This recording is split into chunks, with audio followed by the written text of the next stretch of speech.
Namaste. So let us begin with the universal invocation, followed by 1 minute silence.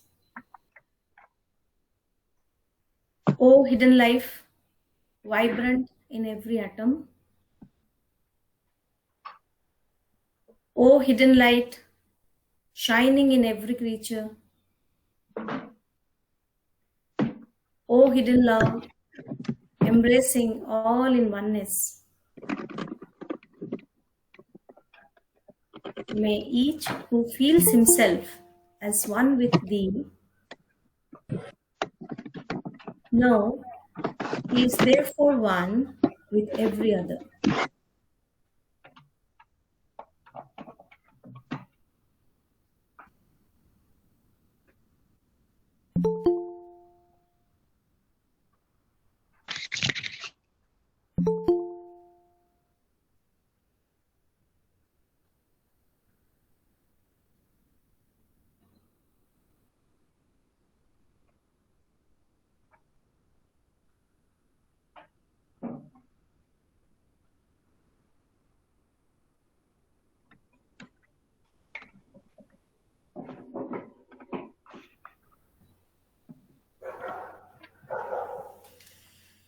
Come back.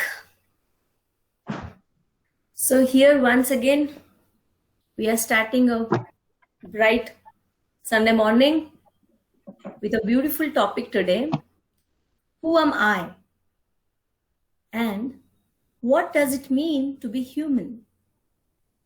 Our today's speaker, our very well-known brother U.S. Pandey, is going to talk about this topic in detail. So I would like to introduce him briefly for the people who have joined us for the first time and probably who do not know about him. Brother Pandey retired from the post of Additional Director General from Ministry of Railways. He is a life member of TS and he is one of the international speakers and a national lecturer of the Indian section. He also worked as Secretary of UP Federation for 13 years. Presently, this federation's name is UP and Uttarakhand Theosophical Federation, of which he is the president. He has been actively involved in propagating theosophical teachings, and as you most of us know, that he has delivered a number of talks in India and abroad and has conducted study camps. He has also addressed students and teachers in education institutes and also various social groups in different forums. He has also written articles on theosophical themes in English and Hindi. And his book, Theosophy Ke Ayam, is a compilation of 21 articles, which is written in Hindi. He has also associated with some charitable activities and has been a member of the Board of Management of Transparency International India. To listen to him is always a pleasure, a very intellectual talk he gives with beautiful tips for using in our day-to-day life. And today's topic, let me just repeat once more. Who am I and what does it mean to be human?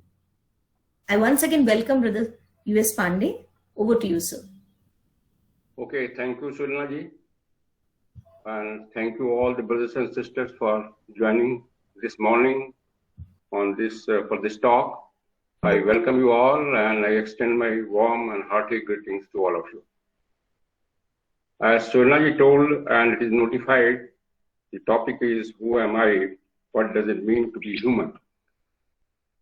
This sentence and this question consists of essence of the spiritual journey which a man is supposed to take and he has to take. There's no exception for him. So we'll start with a little anecdote story. It is said, तो एक बार एक छोटी सी कहानी है anecdote के type में. Mulla Nasruddin bank में गए अपना चेक बुलाने के लिए. उन्होंने चेक दिया काउंटर पर, तो काउंटर क्लर्क ने कहा कि आइडेंटिटी दिखाइए. तो जैसा आप जानते हैं तो उस समय तो उन्होंने अपने पॉकेट से एक छोटे सी मिरर निकाला, अपना चेहरा देखा, उन्होंने कहा यस दिस आई एम. सो आजकल अगर हम लोग जाएंगे तो बैंक वाला मांगेगा तो probably will say PAN card, voter ID card और Aadhaar card latest and to prove our identity. That means the counter clerk will not believe in my physical presence, but he asks for a certain proof, which is of course a secondary thing, which is not I. So this anecdote shows that whatever identity we develop in society, जो हमारी society में जो identity बनती है, जो समाज में बनती है, जो हमारे परिवार में बनती है, वो उसी तरह से है जैसे हम मिरर में अपनी शक्ल देख लेते हैं या कोई आइडेंटिटी कार्ड उसमें प्रोड्यूस करते हैं. That is not the real life. So ये जो आज हम स्टॉक में देखेंगे कि नो ये जो आई उसको कैसे जाना जाए, कैसे स्वयं को जाना जाए, उसके क्या आयाम हैं, what are the aspects, what are the scopes, और उसकी महत्ता क्या है, उसकी इंपॉर्टेंस क्या है, and what are the scriptures are saying about it, what is the secret, what is the philosophical teaching are saying that. Briefly will cover all this. अगर हम हिस्ट्री को देखें तो जितने साइकोलॉजिस्ट हुए हैं, इंक्लूडिंग मॉडर्न एंड एंशिएंट, सभी ने इस प्रॉब्लम को टैकल किया है. सभी महान ऋषि ने टैकल किया है. रमन महर्षि का फेमस क्वेश्चन है, उपनिषदों का one of the main topic यही है, मैं कौन हूं, वो है हमारी. तो गीता में ही है, सब कुछ में सार ही. मॉडर्न साइकोलॉजिस्ट ने इस पर काम किया है from the psycho physiological angle से. जैसे जो वेस्टर्न साइकोलॉजिस्ट हुए, जंग हुए और फ्यूड हुए, उन्होंने सारे ये काम जो किए हैं, they have tried to identify जो ह्यूमन का नेचर है, ह्यूमन की आइडेंटिटी है, उसके साइकिक क्वालिटी से. That means at what level his psychic is functioning. For example Jung ने उनको एक कॉन्शियस, सब कॉन्शियस एंड सुपर कॉन्शियस उस तरह से क्लैरिफाई करते हैं. एंड देन फ्यूड उसमें जो लेडी हमारी वासनाएं हैं उससे मनुष्य को करते हैं. मैस्लो जो हमारी नीड है, जिस उन्होंने 4 तरह के नीड बताया, और जिस लेवल के नीड में हम हैं उससे हमारी आइडेंटिटी होती है. That means physical basic need जो फिजिकल नीड है, उसके बाद इंटेलेक्चुअल नीड, उसके बाद स्पिरिचुअल नीड. तो जिस स्टेज में है, जो नीड जिसमें हम जिस नीड में ध्यान दे रहे हैं, फोकस कर रहे हैं, that is my identity. But all this is A only transient identity. समाज में अगर देखें तो समाज में जब कोई बच्चा पैदा होता है किसी परिवार में, तो उसका पहला ही जो नर्स या डॉक्टर डिलीवरी करा रही है, बाहर आके अनाउंस करती है उनके वेटिंग पेरेंट्स को, वेटिंग ग्रैंड पेरेंट्स को, बॉय और गर्ल. तो पहली आइडेंटिटी वहीं से शुरू होती है, whether the person is boy or girl. Then जैसे परिवार में वो पलता पोसता है, परिवार में उसकी आइडेंटिटी, उसके जात, उसके समाज, उसके पेरेंटल जो सरनेम है उससे जाना जाता है. जब वो प्रोफेशन में जाता है तो उस प्रोफेशन से जाना जाता है. वो इंजीनियर है, डॉक्टर है, प्रोफेसर है, पीपल नो दैट डॉक्टर साहब, इंजीनियर साहब, प्रोफेसर साहब, all that thing comes out. So this तरह से आइडेंटिटी जो है समाज में जो है इस तरह से चेंज होती रहती है. अब जो बायोलॉजिकल है, जो मेडिकल साइंस है, उसको एक फिजियोलॉजिकल सिस्टम के रूप में मैन की आइडेंटिटी देगा. उसको एक aggregate of various systems, muscular, nervous, veins, bones, organs, heart, lung, stomach and all this thing. This aggregation of this thing. So psychologist and science and समाज कैसे हमारी आइडेंटिटी बनाता है, और हम खुद कैसे अपनी आइडेंटिटी बनाते हैं. हम खुद अपनी आइडेंटिटी चेंज करते रहते हैं. सो मनुष्य को एक जगह सोशल एनिमल कहा गया. He is a social animal. He is animal but he needs a society. He needs wants to mix up, interact with the society. That is in the end. Scriptures जो हैं हमारे, उसको कई तरह से describe करते हैं. जैसे कहीं कहीं कहा गया he is A part of God, he is son of God, या गॉड का सर्वेंट है. और और वो गॉड का इमेज है, ये सब कहा गया। जो हायर फिलॉसफी हैं उसमें बताती हैं कि he is spark ray of the divine और यूनिट ऑफ कॉन्शियसनेस है, चेतना की एक इकाई है। सो ये जो रेकरिंग इंपॉर्टेंट क्वेश्चंस है, हु एम आई, या मैं कौन हूं, या मनुष्य क्या है, इसकी जो अंडरस्टैंडिंग है धीरे धीरे बढ़ती है और फिर हम डीपर सेंस में जाते हैं। इसको हमें जानना क्यों जरूरी है? Why should I know who am I? Because जब तक हम नहीं जानते हैं तब तक हम अपना जो उद्देश्य है मानव जीवन का, वो न उसको समझते हैं न उसको पूरा करने का प्रयत्न करते हैं। गोल जो मनुष्य का है उसको धीरे धीरे परफेक्ट होना है, अपना ज्ञान बढ़ाना है, अपनी प्रज्ञा बढ़ानी है, और सबके साथ जो एकत्व का अनुभव होना है वो हम नहीं कर पाते जब तक हम नीचे की आइडेंटिटी में पड़े रहते हैं। तो इस तरह रियल मैन है उसको क्या समझना? इसमें हमें मनुष्य को, नेचर को समझना पड़ता है, हायर नेचर, ट्रिपल नेचर उसको समझना पड़ता है, 7 प्रिंसिपल को समझना पड़ता है, और जो मोस्ट इंपॉर्टेंट है इंटरकनेक्टिविटी, इंटरडिपेंडेंस को समझना पड़ता है। We are always interconnected, interdependent with everybody, every being in the. So और हमारा रोल क्या है इस पूरे इवोल्यूशन में, पूरे हमारे इनकॉर्नेशन की जर्नी में, उसकी समझ तभी आती है जब हम अपने को समझते हैं। मनुष्य, हमारी शक्तियां क्या है, हमारी लेटेंट पोटेंशियल क्या है, हमारा गोल क्या है लाइफ में। All the real goal, not the सांसारिक गोल, हम कोई पोजीशन में आ जाए, हम कुछ कर लें, that is the ephemeral goal, दैट इज एक अनित्य एक लक्ष्य है।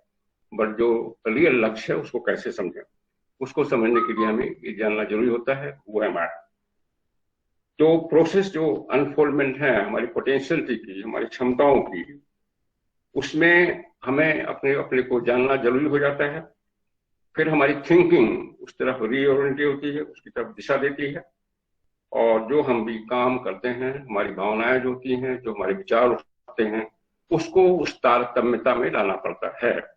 और तभी हम तारतम्यता में ला पाते हैं जब हम अपने को समझ जाते हैं हम क्या हैं रियल में, रियलिटी में हम क्या हैं।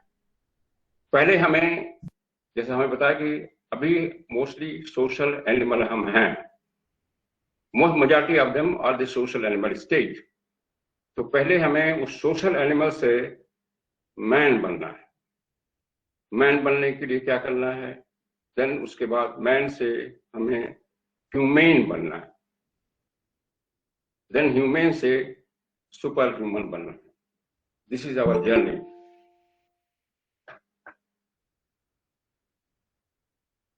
Social animal to man to human to superman, super human. तो ये जो नॉलेज है, ये जो जर्नी है 4 स्टेजेस के लिए जाने के लिए, जो नॉलेज है, इसका एप्लीकेशन हमारे लाइफ में, वही हमें जो आवश्यक हमें इम्पेटस दे सकता है हमारी जर्नी के लिए, हमारे गोल तक पहुंचने के लिए। हमारे इस जीवन में, इसी जीवन में, जिस भी स्टेज में, इस स्टेज में जब हैं, चाहे वो एनिमल मैन के स्टेज में है, चाहे मैन की स्टेज में है, चाहे ह्यूमन के स्टेज में है, वो इस जीवन में भी हार्मनी, हैप्पीनेस और पीस लाता है। और हमारे जिस भी स्टेज में है उसमें जीवन की जीने की सार्थकता हमें हमारे सामने प्रकट करता है। अब हम थोड़े से स्क्रिप्चर का डिस्क्रिप्शन देखें, then will go for how to know about it.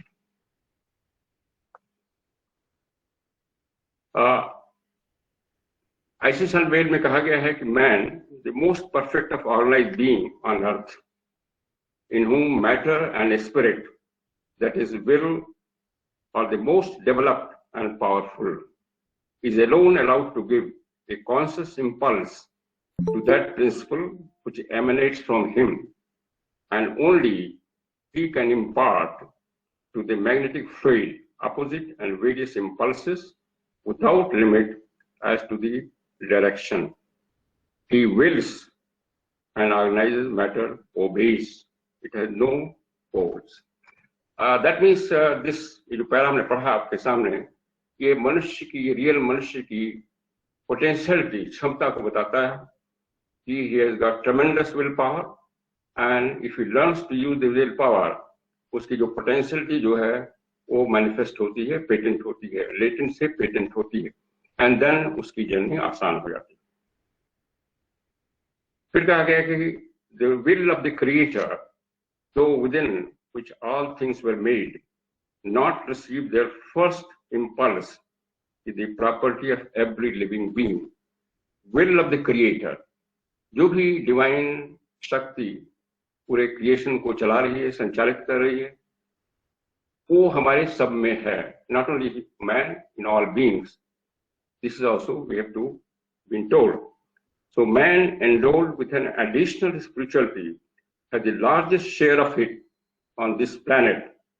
It depends upon the proportion of the matter in him, whether he will exercise its magical faculty with more or less success. Now this para gives a hint that वो जो will power है creator की, उसका जो proportion है, जो सभी beings में, सभी प्राणियों में है, उसका सबसे ज्यादा proportion मनुष्य में है. और इसलिए मनुष्य में जो शक्ति है अपने को आगे बढ़ाने की और पूरे सृष्टि को आगे बढ़ाने की सबसे ज्यादा है.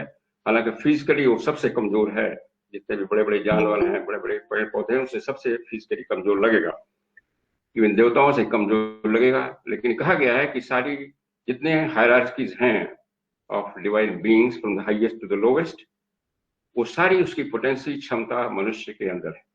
और इसलिए मनुष्य में ये शक्ति है कि उस अपनी क्षमता को अनफोल्ड करके हाईएस्ट देवों से ऊपर इसी जन्म में, इसी बॉडी में वो जा सकता है, चेतना. सो ये बहुत ही अद्भुत चीज है. फिर कहा गया कि man like nature is triune. He has his objective physical body, his vitalizing astral body, the real man, and these two are brooded over and illumined by the third, the sovereign, the immortal. When the real man succeeds in merging himself with the latter, he becomes immortal entity. Now here hint is given for the path. We are triune, physical body, soul, and the spirit. When the physical body and the soul are able to merge with the spirit, or spirit able to merge with the physical body and soul, that means हमारी physical body and soul की जो चेतना है, जो उसकी feeling है, जो thought है, अगर spirit के line में आ जाती है, then we become immortal. We realize ourselves immortal entity. तब हम वो हो जाते हैं जो हम हैं, स्वरूप प्राप्त कर लेते हैं, आत्मा रूप प्राप्त कर लेते हैं. Then nature in man must become a compound of a spirit and matter before he becomes what he is. And the spirit latent in matter must be awakened to life gradually. Here the matter, the monad has to pass through the mineral, vegetable, animal forms before the light of the Logos is awakened in animal man.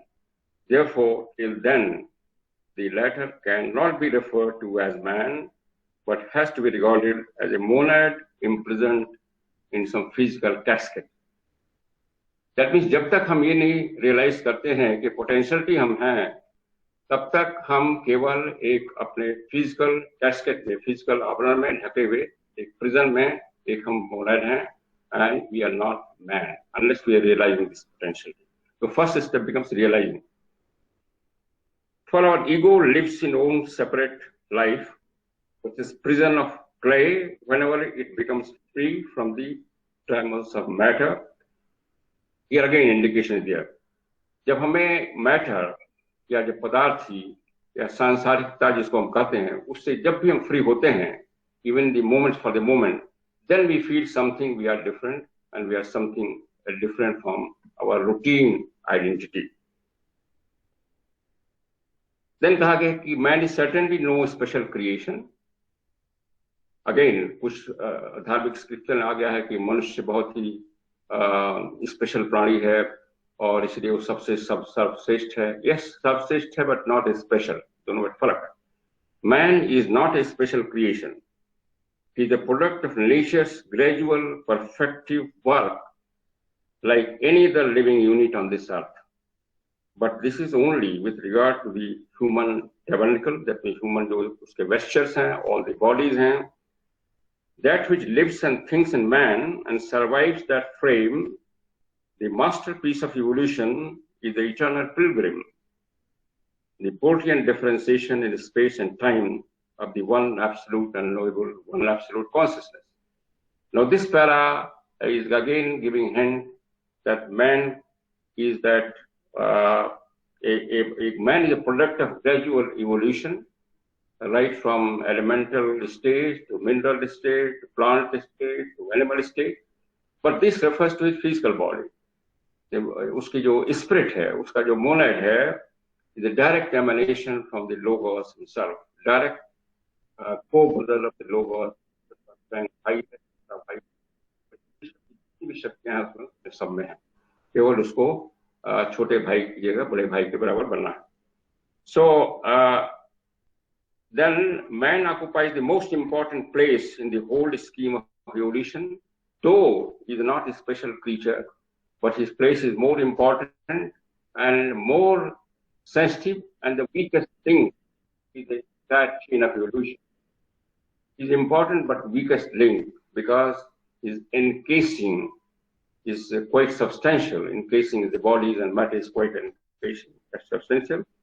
He stands where spirit and matter meet.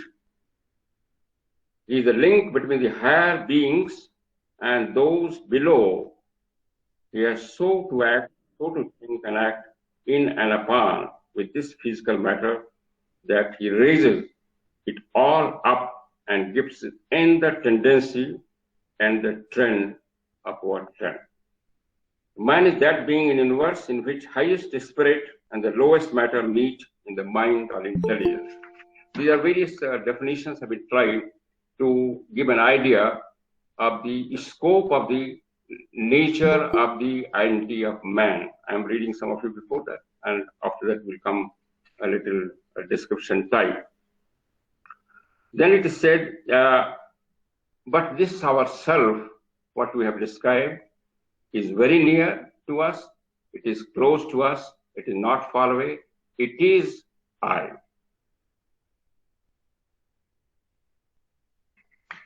Then man is the stage in unfolding of the ray divine in which spirit and matter struggle for the mastery.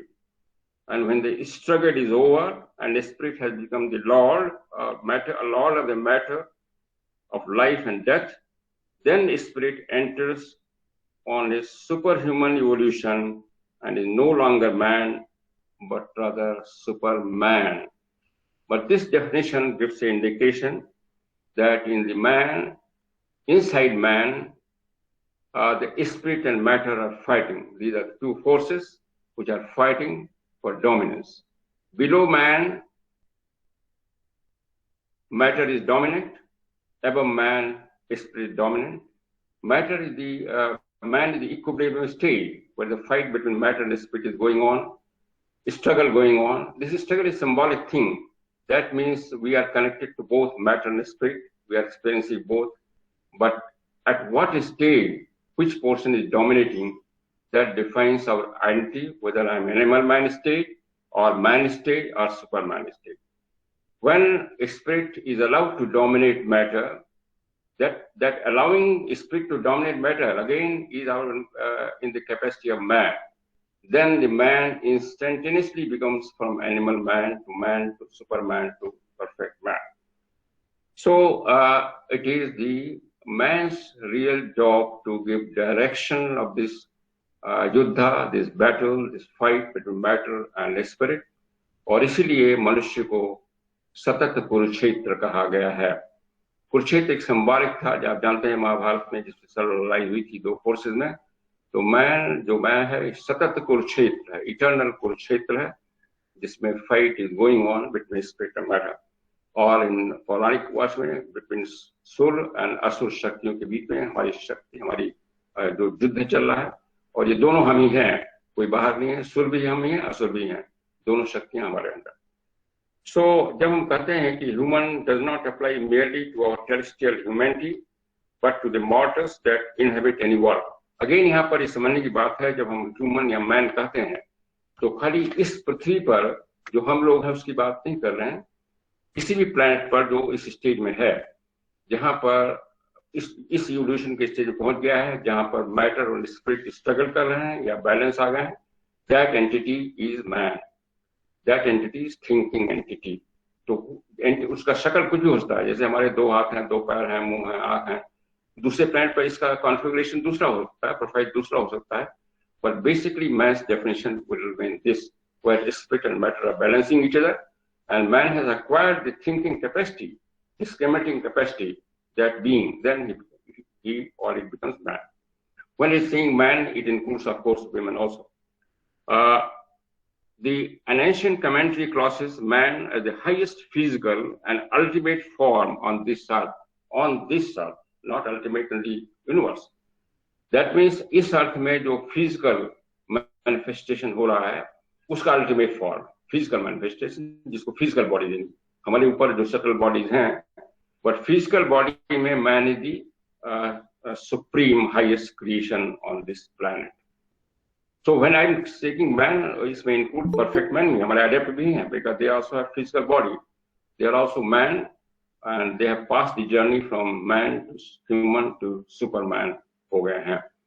So man is the highest product of the physical manifestation on this planet. But again, he has evolved from stages below, and therefore he is called the crown of all animal evolution on the earth. He is the crown of all evolution on the earth. Crown doesn't mean that we have to subjugate other animal life, because they are also struggling and coming our level. We have to help our younger brothers who are still in animal stage and plant stage, not only physical plant animal, but in consciousness stage, जो भी human being हमसे ज़्यादा कम ignorant हैं, कम कमजोर हैं, उनको हमें help करना है from animal man to man on a man. Then कहा गया कि man is the alpha and omega of objective creation, alpha and omega of objective creation, beginning and end of objective creation, man. Beginning, that means all the forces which began the evolution on this planet, right from elemental stage, is still active in us, and the omega, that means final, जो physical manifestation होता है, जैसा मनुष्य को बनना है, जैसी चेतना उससे होनी है, वो भी हमारे अंदर आ गई है. So we are alpha and omega, or beginning and end of the physical evolution on this earth. So this description is given to show the importance of the stage of human, the weakness of human, and the potentiality of human, and also how he can help the whole creation. It is said in Sant Sujatiya that the real twice born are not the possessors of great material wealth, but rank first and unrivaled in knowledge of Vedas. They are not to be shaken. Such may well be valued as form of Brahma.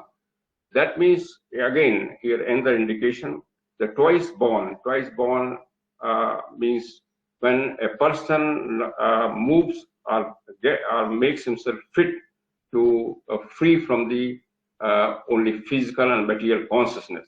He rises to the higher consciousness, reaches super consciousness, or touches super consciousness. Then such person knows the real knowledge, and then he becomes himself the Brahma, the creator on this earth. That means he is the power of the creation on the earth. His willpower becomes very forceful, and he can create anything, including physical matter.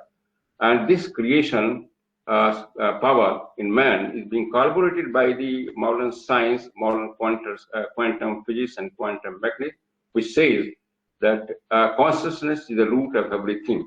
So if we can develop our consciousness to that level, we can create anything. So जो educated मनुष्य है, वो जो है अपनी mind को पहले knowledge में उसको लेना पड़ेगा, नॉलेज को जानना पड़ेगा, सभी चीज को समझना पड़ेगा, अपने हायर माइंड को समझना पड़ेगा, अपने नेचर को समझना पड़ेगा, जहां से उसको गाइडेंस मिलेगी. और इसलिए जो ओल्ड मैक्सिम है डेल्फिस ओरेकल का, man know thyself, has been very important in every civilization, every ancient philosophy. man know thyself. Before entering the temple, before entering the holy of holies, man must know himself what he is. And लेकिन problem होती है कि without knowing ourselves, we try to grasp the supermost superior thing, and therefore we fail, miserably fail. We must learn to regard every person and situation that comes our way as a blessing, because they mirror our beliefs and hidden defects, and thus give us an opportunity to correct the same. Again, a hint is given. Only man has given this opportunity, that whatever things, whatever beings is coming in contact with the daily routine life, that is a test to know himself. In that process itself is knowing. तो अपने को जानने के लिए हमें किसी जगह कोई तपस्या नहीं करना है, कहीं जाना नहीं है. जो डेली हमारी इंटरेक्शन होते हैं किसी भी चीज से, किसी जानवर के संपर्क में आते हैं, किसी इग्नोरेंट व्यक्ति के संपर्क आते हैं, किसी बड़े वाइज पर्सन के संपर्क में आते हैं, कोई हमें भोजन देता है, कोई हमें और कोई काम करता है हमारे लिए, जो डेली हम संपर्क आ रहे हैं, किसी को हमें पेमेंट करना है, कोई हमारे लिए काम किया है, किसी से हमें कुछ लेना है. In all these activities give us opportunity to know thyself, to know yourself. That means उस पर्टिकुलर मोमेंट में हमारा रिस्पांस क्या होगा. We have to aware of the response. So awareness is essential. Ever awareness is essential on this journey. Then only we can know ourselves. So अगर हम इसको practice करें, इस जंग इसका रियल मतलब जाने, मैन नो thyself, मैन अपने को जानो. सो हम अवेयर हो सकते हैं फर्स्ट ऑफ ऑल अपने वाइसेस के, जो हमें कमियां हैं, जो हमारी वीकनेसेस हैं. We must be aware. उसको दबाने से, उसको हमें कोई मास्क पहनाने से काम नहीं चलेगा. We must be aware first our weaknesses और वाइसेस. अगर हमें झूठ बोलने की आदत है, गपशप करने की आदत है, we must know we are of this habit. Then only we can get out of it, और that might help us to become less judgmental. अगर हम अपनी कमजोरियों को समझ जाते हैं तो हम चेंज करना शुरू करते हैं. इस जर्नी में यात्रा शुरू होती है from animal man to man stage में.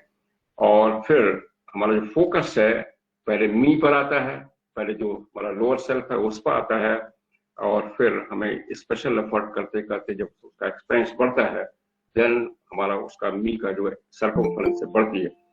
सो इस तरह के हर एक कन्वर्सेशन में, हर एक एक्शन में, इवन स्वयं के जब हम रिट्रीट में जाते हैं, जब मेडिटेशन में जाते हैं, जो चीज हम पढ़ते हैं उसमें भी हमारे अपॉर्चुनिटी देती है हमको ये जो मैन नो thyself, उसको अनफोल्ड करने में, उसको जानने में.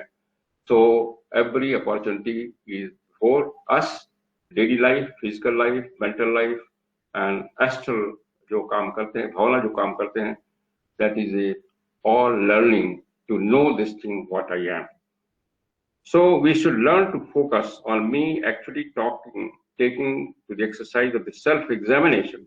And here the importance of self-examination, जो फिलॉसफी की टीचिंग बार बार कहा गया है कि हम अपने को एग्जामिन करें, हम कैसे हैं, क्या कर रहे हैं, कैसे रिस्पांस आ रही है, जिसको हम एक माइंडफुलनेस जीवन व्यतीत करने की बात करते हैं, एक अवेयरनेस होने की बात करते हैं. This becomes the means for knowing oneself, for knowing ourselves. So ultimately जो हम फोकस करते हैं अपने पर, तब हम जान पाते हैं कि हमारी जर्नी कहाँ तक हुई है, हम अपने को जानने में किस हद तक सक्सेसफुल हुए हैं, और अभी कितना हमें बाकी है. कितना बाकी है वो तो अभी बहुत दूर है, लेकिन हमें पता चलता है कि अभी हम जान नहीं पाए हैं. एंड देयरफॉर हमारा जो एफर्ट है वो चलता रहेगा, सतत रहेगा. और जब हम अपने को आइडेंटिफाई कर देते हैं जो एवर चेंजिंग पर्सनल बॉडी से, उसी कंडीशन से, रिलेशन से, और फिर हम कहते हैं कि हम हैप्पी हैं, हम खुश हैं, या नाखुश हैं, हम बीमार हैं, या हम अच्छे हैं, तब हम देखते हैं कि वाकई ये नहीं है. पहले हम उसको कट जाते हैं, और फिर अपनी भावनाओं से आइडेंटिफाई करते हैं, फिर विचार से आइडेंटिफाई करते हैं, धीरे धीरे हम आगे बढ़ते हैं. हर एक मनुष्य जो है इस संसार में, सभी जो महान कार्य हो रहे हैं, घटनाएं हो रही हैं, उसका गवाह है, उसमें एक्टिव एजेंट है. दैट मीन्स वट एवर जो भी घटनाएं इवन हमसे नहीं की जा रही लेकिन बाहर हो रही हैं, उस पर भी हमारा स्वभावतः हमारा उसमें सहयोग हो रहा है, हमारा योगदान हो रहा है, either in A positive way और negative way.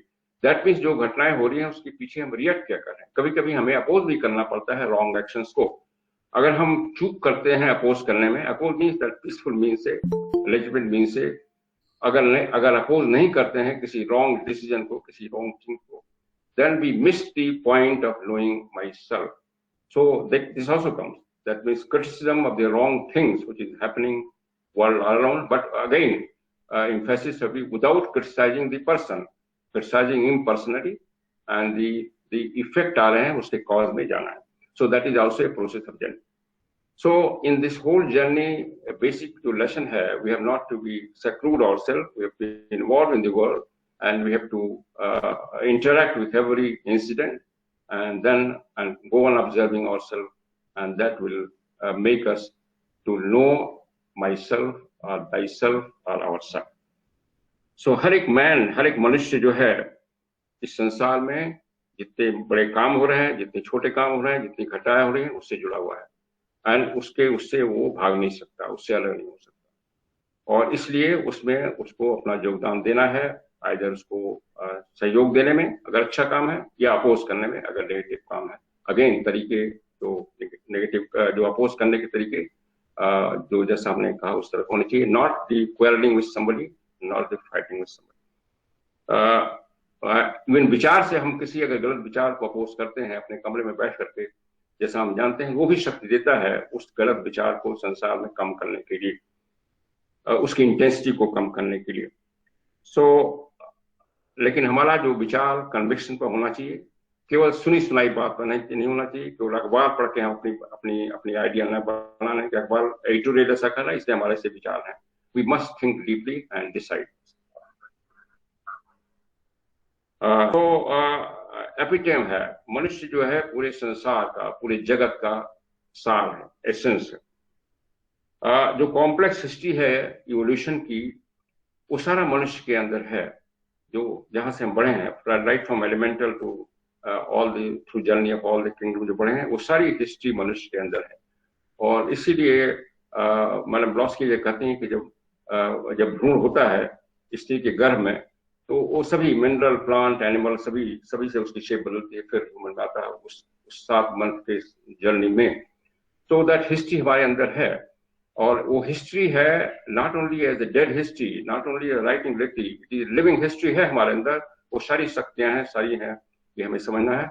And that means we are always, even though we have come in human body, we are at no stage disconnected with all the life, elemental life, plant life, mineral life, animal life. We are all connected. This history is not dead history, not written letter on the page. It is a living history, connecting history. ये हमें समझना है. That means oneness, यहीं से भाव आएगा, oneness, all the root.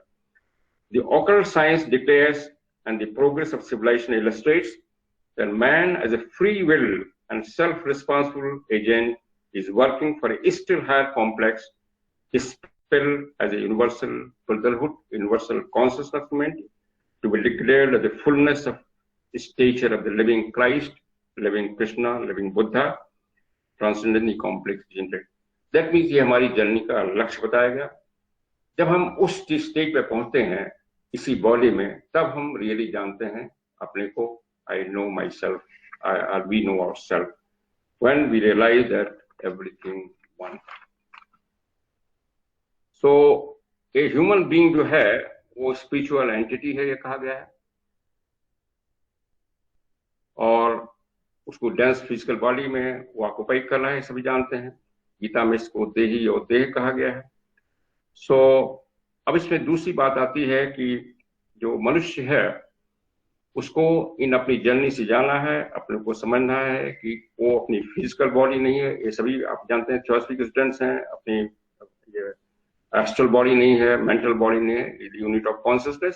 And most important is that he has to realize and know and behave that interconnectedness, interdependent. इसको Rumi poet ने बड़े अच्छे कपलेट में कहा है. Say I am a you, उनके मैं आपके सामने पढ़ूंगा. I am dust particle in the sunlight. I am the round sun. To the bits of the dust I say, stay. To the sun keep moving. I am morning mist and the breathing of the evening. I am wind in the top of the grove, a surf on the cliff. mast, rudder, helmsman, and keel. I am also the coral reef they founder on. I am the tree with the trained parrots in the branches, silence, thought, and voice. The musical air coming through the flute, a spark of the stone, a flickering in the metal, both candle and the moth crazy about the rose and the nightingale lost in the fragrance. I am all orders of being. I am all orders of being. The circling galaxy, the evolutionary intelligence, the lift and the falling away, what is and what is not. You who know, you are the one in all. Say who I am, say I am you.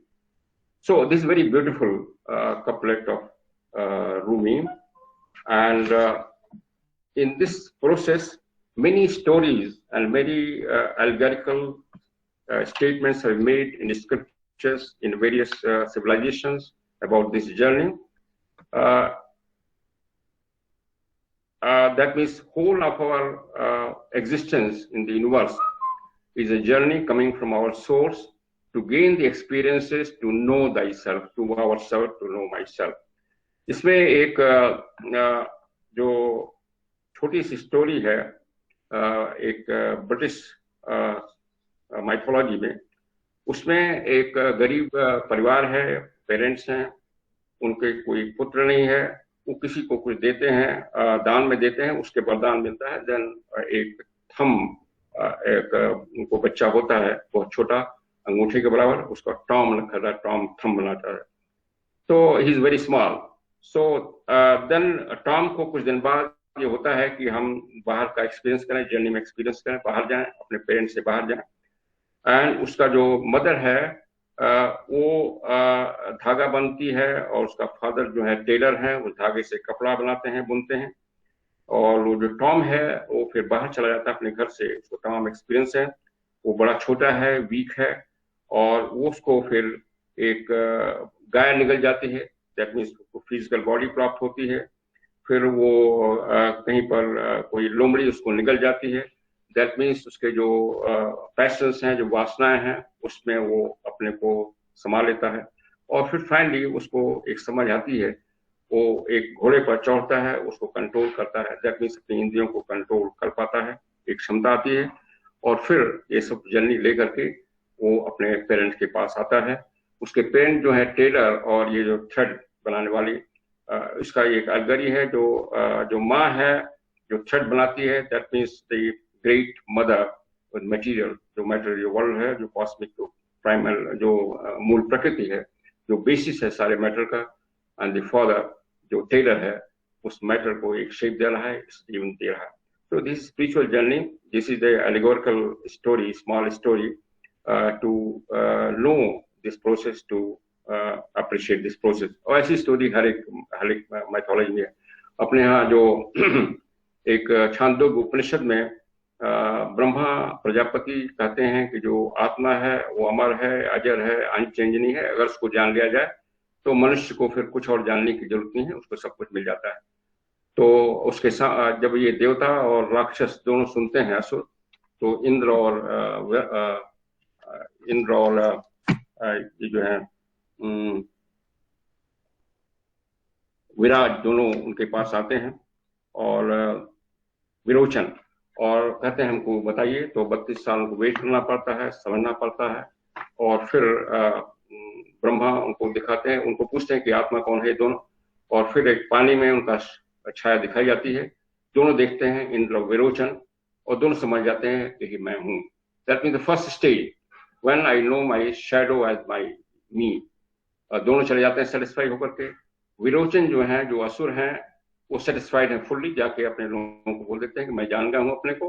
And that means we have to take care of physical body only, इसको स्वस्थ रखें, खूब खाएं पिए, मौज किए, अपनी शक्ति को बढ़ाएं, दिस इज थिंग। इंद्र को डाउट होता है बीच रास्ते में कि ये तो बॉडी तो हमारा जो है नहीं, ये तो बिगड़ेगी, बुढ़ी होगी, ये होगी, चेंज रहेगी, तो ये तो ठीक नहीं है। फिर वो ब्रह्मा के पास लौट के जाते हैं। अगेन ब्रह्मा कहते हैं कि स्वप्न में जाओ, स्वप्न में देखो अपने को, वो अजर अमर तुम दिखाई पड़ोगे, आत्मा दिखाई पड़ेगी। फिर इंद्र देखते हैं अपने को स्वप्न में, फिर सेटिस्फाई होते हैं, वापस जाते हैं। फिर उनको डाउट होता है कि स्वप्न में भी तो हम बीमार पड़ते हैं, रोते हैं, कभी मुझे खराब दृश्य दिखाई पड़ता है। फिर लौटते हैं ब्रह्मा के पास। ब्रह्मा फिर कहते हैं 32 साल और तपस्या करो। फिर तपस्या करते हैं, फिर कहते हैं कुछ सोचो अपने नेक्स्ट स्टेज, वेकिंग स्टेज, जागृत अवस्था, स्वप्न सुषुप्त अवस्था में। कहते हैं ये तुम हो। तो ब्रह्मा धीरे धीरे उसको ले जा रहे हैं और फिर उनको समझ में आता है कि मैं ये हूँ। फिर वापस चल देते हैं, लेकिन फिर उनको डाउट होता है कि जो मेरे विचार हैं वो भी तो बदलते रहते हैं, वो तो अमर अजर तो हुए नहीं। तो वो तो फिर लौटते हैं ब्रह्मा के पास। ब्रह्मा फिर उनको अब केवल 5 साल वेट कराते हैं। और दैट मीन्स अगर आप देखें 96 और 5 what 101 years, एक symbolic 101 years, that means it may take that much time to realize this. So finally उनको सुषुप्ति अवस्था में, फोर्थ अवस्था में, तुरिया स्टेट में कहते हैं कॉन्शियसनेस समझो अपने को। दैट मीन्स ये जर्नी जो है हमें सब कुछ समझना पड़ेगा। दिस एलिगोरिकल स्टेज इन छांदोग्य उपनिषद जो उसके चैप्टर 8 में है, 7 में है, ये हमें बताती है, एक दिशा देती है कि हमें सबको समझना पड़ा है। We can not have a high jump, हम तुरंत जहां से वहां पहुंच जाए। We have to understand everything, और जागृत अवस्था में, अपनी स्वप्न अवस्था में, अपनी सुषुप्त अवस्था में, and then we can reach the Turiya state, जिसको हमारे स्क्रिप्चर्स में कहा गया है, then we know our self. और इसके लिए हमको पहले अपने को डुअल प्रोसेस है, पहले अपने को नेगेटिव में जाना पड़ेगा, हम ये नहीं है, ये नहीं है, ये नहीं है। फिर अपने जो एनकम्पेसिंग स्टेज में सबको एनकम्पेस करना पड़ेगा, अपनी सरकमफ्रेंस को बढ़ाना पड़ेगा, एंड देन दैट स्टेज आएगी, that centre everywhere and circumference nowhere. When we reach that stage, then we complete our journey, we reach our goal, and we then really know who we are. Thank you very much. Very nice, sir. Wonderful, elaborated talk, starting from the story of Mullah Nasruddin till centers everywhere, circumference everywhere, center nowhere. This was really amazing. And before I request anyone to add or any question to ask Brother Pandey, let me just summarize like what will be heard so that we can absorb the whole talk, not exactly in his language, but as an activity. Basically, the topic says who am I and what does it mean to be human. So I kind of hooked on that word be. We do a lot of things, but we never give a focus on being. So there is a definite difference between doing and being. We do hell lot of things back to back. Our schedule is so packed, but there is no pause. There is no pause to think, what am I being actually? So that is one thing it clicked to me. And then to talk about, we all are, we all took birth as human beings, but how are we being human? So some questions which kind of came to my mind is, who am I? What am I doing? And what am I being? And as Sir said quite clearly that everybody is different. We should respect everyone because every soul has its own path. Every soul will trade its own path. So which we have to respect. We can't just say, no, he's slowly developing or I'm developing on a high speed, or why am I developing on a slow speed? No. We will take our own path, take our own time, because what we think we will become. So this self-conscious realization of who we are will help us to do a definite self-inquiry, to look at ourselves without any fear, confronting ourselves, from which the great insight will come. So as rightly said by somebody, self-knowledge is the longest journey to the nearest place. It will take time. But then again, we are already on the path and we would keep on improving. Thank you, Brother Pandey. Such an insightful talk to think through from doing, being, and being human, finally. And Pandeyji tried to explain very nicely what I think we can think in this line also. Being a biologist, I can say I am more animal. I am definitely more animal when I am in a state of ignorance, when I am in a state of inertia, when I am under the influence of tamoguna, I am more animal. And I am a man who learns. When he is in a state of learning constitution, when he is active, when he is under the influence of Rajoguna, I am a man. So, man has to act. He must open and act. And I am a human. When I inculcate real human values, that love, kindness, compassion, and when I am under the influence of Sattva-guna. So if we learn who am I, it has been, anthropology has told us from primitive man, we have been evolving. Definitely we are man, but previously we were primitive man. Then we became Homo erectus, able to stand and walk on two legs. Then we become a wise Homo sapiens. And now we have to become Homo altruistic and moving towards the Homo divine. So this kind of steps, when we learn, then probably we will find for ourselves, who am I actually? At what stage am I? So everybody has to find out, who am I? I think this may help us to go deeper and deeper into oneself. That is what U.S. Pandey inspired us to go deep into oneself. Thank you, Pandeyji. Yes. Thank you, Sanjay. Thank you for explaining the gunas. Thank you, sir. इसमें एक सबसे बड़ी बात है कि मनुष्य सारी दुनिया का ज्ञान पा लेता है, लेकिन जब तक वो रहता है वो स्वयं कौन है इसके बारे में उसे जानकारी नहीं प्राप्त होती। तो मनुष्य की स्थिति ऐसी है कि वो अपना ही विजिटिंग कार्ड लेके द्वार द्वार घूम रहा है कि इस व्यक्ति को आप जानते हो क्या। अगर ऐसी स्थिति कोई अपना ही विजिटिंग कार्ड किसी दूसरे को बताए और पूछे कि ये व्यक्ति कौन है, कहाँ है, मुझे मिलना है, तो यही स्थिति मनुष्य मात्र की पूरे जीवन चलते रहती है कि मैं मेरा ही परिचय नहीं कर पाता, सबका कर पाता हूँ। तो थियोसॉफी का मार्ग और पांडे जी ने जिस ढंग से आज हमको अंतर्मुख कर दिया कि सचमुच हम बाहर का तो बहुत प्राप्त कर रहे हैं, लेकिन हमारा परिचय हमको है क्या, इसके ऊपर हम सभी ने अंतर्मुख होकर विचार करना चाहिए। पांडे जी बहुत बहुत धन्यवाद। बहुत दिन के बाद में आपका लेक्चर सुन सका और बहुत ही आनंद हुआ। धन्यवाद। Thank you, Lukhandi ji. Really, I think this subject is the core of any spiritual teaching. मेरे ख्याल से यही materialism और अध्यात्म का अंतर है कि materialism always looks to the object, बाहर खोजता है, और अध्यात्म जो है वो सब्जेक्ट को देखने की कोशिश करता है कि जो देखने वाला है वो कौन है, उसको अगर हम जान लें तो फिलोसफर ने कहा, हमारे कबीर ने कहा कि ना मंदिर में, ना मस्जिद में, ना गिरजे घर में, मैं तो तेरे पास हूँ। मैंने जो तुम हो तो तुम्हारे पास ही हो, बट समाओ हम हमेशा जो है बाहर जाने की कोशिश करते हैं। तो मुझे ऐसा लगता है कि शेरो शायरी अध्यात्म से फर्क नहीं है, बस उसके कहने का तरीका डिफरेंट है, उसकी भाषा डिफरेंट है। तो मुझे भी शिखर जी की बात पे एक बात याद आई कि उम्र गुजार दी औरों के वजूद में नुक्स निकालते निकालते, इतना खुद को तराशते तो खुदा हो जाते। हमने औरों के उम्र गुजार दी औरों के वजूद में नुक्स निकालते निकालते, इतना खुद को तराशते तो खुदा हो जाते। तो वो तराशने की जो आपने बात कही कि कैसे कैसे तराशना है, हर जो है अवसर हमको अपने लिए तराशने का है।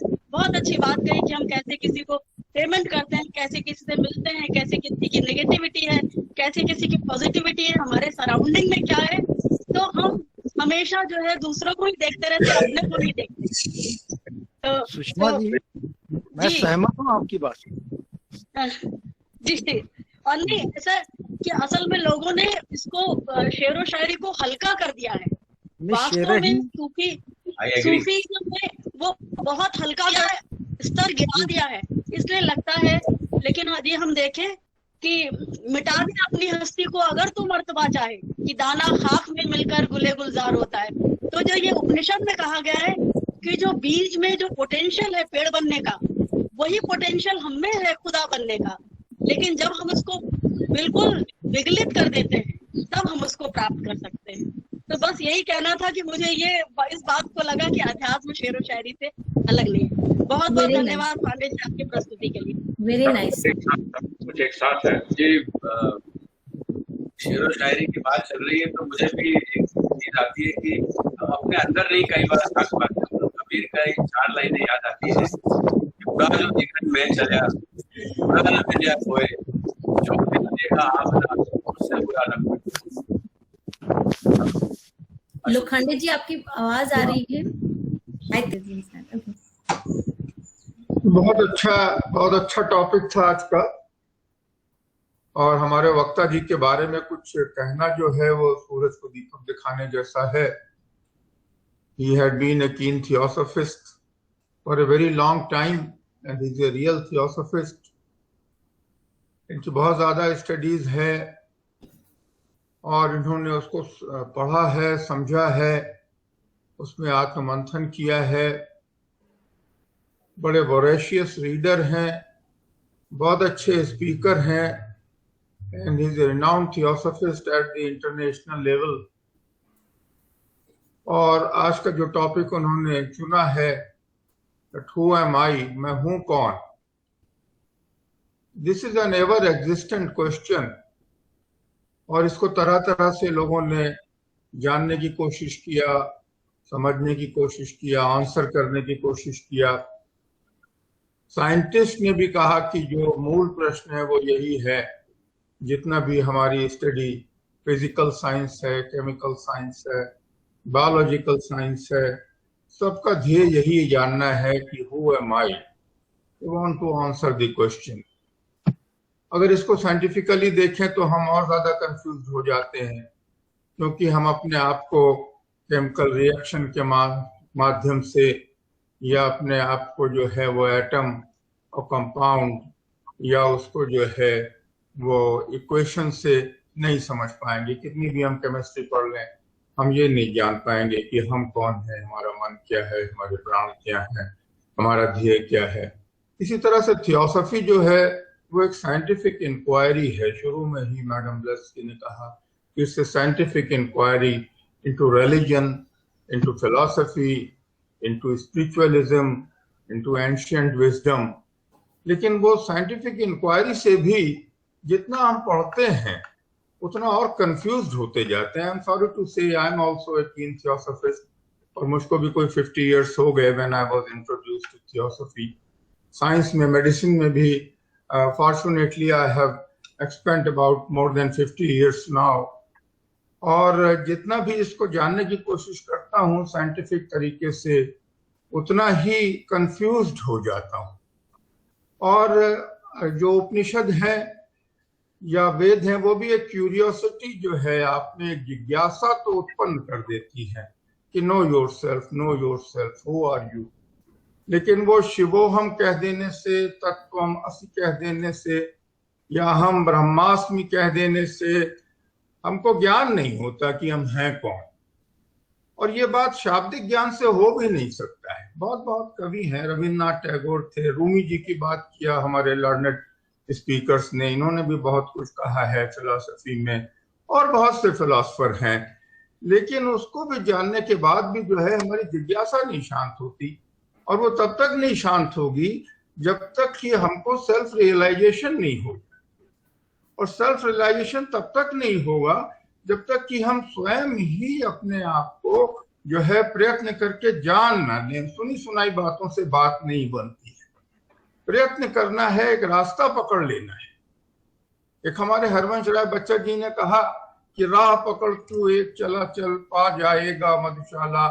तो we have to take a path, 1000 mile journey starts with a single step. हमको जो है हमारे सामने जो हमारा मोस्ट पावरफुल वेपन है हमारी आर्मामेंटोरियम में, वो हमारा ध्यान है, मेडिटेशन है। हम योग सूत्र ही ले लें, हम उसी की साधना शुरू कर दें जो है, और उसी साधना को निरंतर करते हुए, अभ्यास और वैराग्य से करते हुए, अष्टांग योग के चलते हुए, दिन ब दिन जो है उस पे हम प्रोग्रेस करते हुए एक दिन अवश्य, इस जीवन में नहीं तो अगले जीवन में भी जो है वो हम कैवल्य पद कहिए उसको, या बुद्ध भगवान जो थे उसको निर्वाण कहते थे। उनसे भी लोग पूछते थे कि मैं कौन हूँ, ईश्वर क्या है, तो he always maintained a noble silence and he used to say कि even Buddhas can but point the way and work out your own salvation with diligence. वो कहते थे these are some handful of leaves and there are many more forests. तो मैं शब्दों में आपको ये सारा ज्ञान नहीं दे सकता हूँ. You have to find your salvation with diligence yourself. तो हम इन सब चीजों में, मैं किसी को डिस्करेज नहीं कर रहा हूँ, मैं किसी को कोई जो है वो राय नहीं दे रहा हूँ, सिर्फ ये कह रहा हूँ कि हमको स्वयं प्रयत्न करना है और साधना से ही हमें उसको उत्तर मिलेगा जब हम मोक्ष को रियलाइज कर लेंगे. हु एम आई का जो आंसर है वो मोक्ष प्राप्ति है, निर्वाण की प्राप्ति है, कैवल्य पद की प्राप्ति है, सेल्फ रियलाइजेशन की प्राप्ति है. जितना हम इधर उधर पढ़ते रहेंगे, डिस्कशन करते रहेंगे, उतना हम कंफ्यूज होते रहेंगे और ये सारा जीवन हमारा ऐसे ही निकल जाएगा. तो मैं एक बार फिर से कहूंगा कि आप सबका जो है बहुत बहुत प्रणाम, बहुत बहुत बधाई. बहुत अच्छी मीटिंग हुई. मैं देख रहा था कि 40 से ऊपर लोगों ने इसको अटेंड किया और हमारी जो एंकर हैं स्वर्लीना जी, वो बहुत ही ज्ञानी और बहुत ही विदुषी जो है वो मिस्टर हैं. हम बहुत सौभाग्य हैं कि हमारे बीच में सिस्टर स्वर्लीना है जो इतना टाइम निकाल के इंटरेस्ट लेकर के हमारी मीटिंग कंडक्ट करती हैं. तनेजा जी का सतत प्रयत्न है कि हम सब लोग इस मंच पे जुड़े, चाहे हफ्ते में 1 घंटे के लिए अपने विचार को, विमर्श को जो है विचार विमर्श करें, अपने थॉट शेयर करें और इससे एनलाइटेंड हो. तो आप सबका बहुत बहुत धन्यवाद. एक बार पुनः आप सबको प्रणाम. Thank you. So with this, we would end with a closing prayer.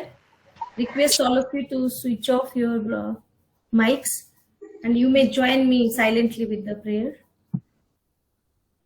Om Sarve Bhavantu Sukhina Sarve Santu Niramaya Sarve Bhadrani Pashyantu Ma Kaschid Dukhabhag Bhavet. Om Shanti Shanti Shanti. Thank you all for joining. Tomorrow is International Yoga Day. So let us stay tuned to our higher self. Advance happy Yoga Day to all of you. And see you again on Sundays. Thank you all for joining. Thank you.